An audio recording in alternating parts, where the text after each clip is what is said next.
நவகிரகத்தில் குரு வழிபாடு பலவிதத்தில் நன்மைகள் ஏற்படுத்தும். முதுகு, கால், வயிறு சம்பந்தப்பட்ட உபத்திரத்தில் மட்டும் சிறிது கவனமாக இருப்பது மிக மிக முக்கியம். செவ்வாயுடைய ஆதிக்கம் சரியில்லை என்பதனால் எதிரிகள் சிறிது பலமாக இருப்பார்கள்.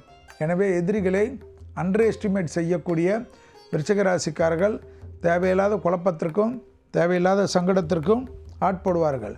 தொழில் முறையாக பலவிதமான நன்மைகளும் பலவிதமான சந்தோஷங்களும் ஏற்படுத்தக்கூடிய காலகட்டம்.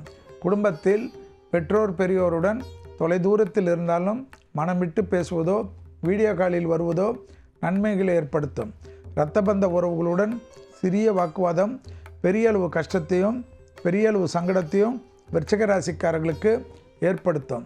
விருச்சிக ராசிக்காரர்களுக்கு தனிப்பட்ட முறையில் செல்வாக்கு கூடக்கூடிய நல்ல காலகட்டம் என்பதை ஞாபகத்தில் வைத்து கொள்ளுங்கள்.